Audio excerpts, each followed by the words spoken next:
কখন থেকে আমার বোনের সম্পর্কে আজে বাজে কথা বলে চলেছো তুমি রণদীপ? তুমি কি মনে করেছো ও অনাথ, ওর কেউ নেই?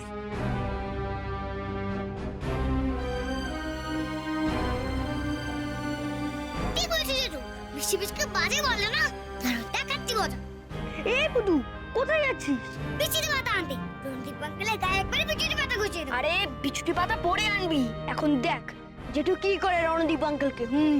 স্যার, এই মুহূর্তে রণদীপকে নিয়ে আপনারা চলে যান স্যার।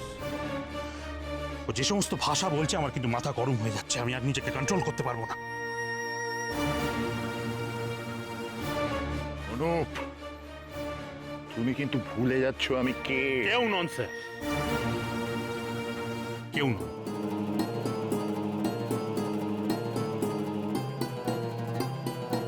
আপনি ছিলেন আমার বস, আমার চাকরি চলে গেছে, এখন আর আপনি আমার কেউ না।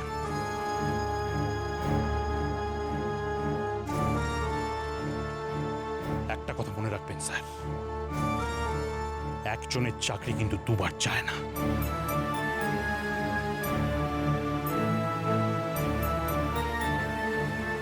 এই তো এতক্ষণে তুমি একটা ঠিক কথা বলেছ, ঠিক বলেছ।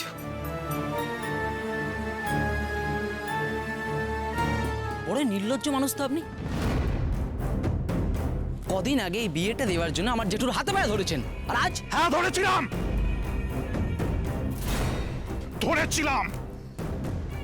কারণ তখন আমি জানতাম তুমি একজন শিক্ষিত সম্ভ্রান্ত সভ্য ছেলে।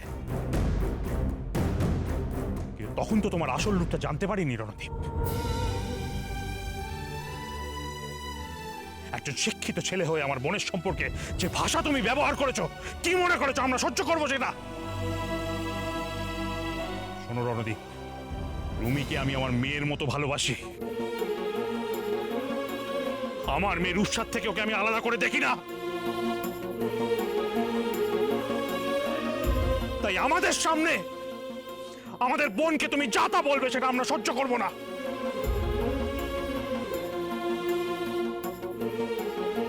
এখনই এই সমস্ত কথা বলছো, এখনো বিয়ে হয়নি।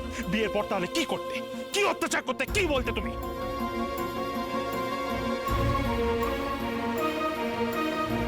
আমার স্ত্রী ঋতু ঠিকই বলেছিল। আমি এখন স্বীকার করছি যে ওর মতো আমার লোক চেনার ক্ষমতা নেই। একটা কথা আপনারা সবাই শুনুন, আমার বোন এই সম্পর্কটা লুকোয়নি আমাদের কাছে। সব বলেছিল, আমরা মেনে নিইনি, আমরা জোর করে ওর বিয়ে দিচ্ছিলাম। তাই আমার বোন গোপনে লুকিয়ে কোনো অন্যায় কাজ করেছে এ কথা বলার ক্ষমতা কারণ নেই। আমি এই সব কিছু বন্ধ করতে পারি, কিন্তু একটা শর্তে। তোমাকে আর দুর্গাকে আমাকে ছুঁয়ে কথা দিতে হবে, এর সাথে তোমরা কোনো যোগাযোগ আর রাখবে না। শোনো, আমরা এখনো তোমার মতন এতটা পাথর হয়ে যায়নি। তোমাকে ছুঁয়ে আমি এত বড় কথাটা। এটাই আমার শেষ কথা তোমাকে। দাদা ভাই, পুতুলটা না দিয়ে এসেছি। আস্তে, একেবারে বজরংবলী আন্টির হাতে দিয়েছো তো? না, আমরা তো দরজা দিয়ে গড়িয়ে দিয়েছি।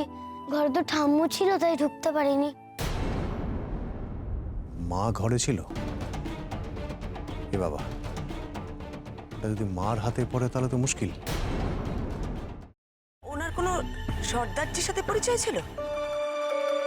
সর্দারজি? না। ঠিক আছে, আমি তাও বলবো আপনারা একটু ঠান্ডা মাথায় ভাবুন। আসলে আমার জানাটা খুব দরকার। আমি তাহলে আসি, কিছু মনে পড়লে আমাকে অবশ্যই জানাবেন। আচ্ছা।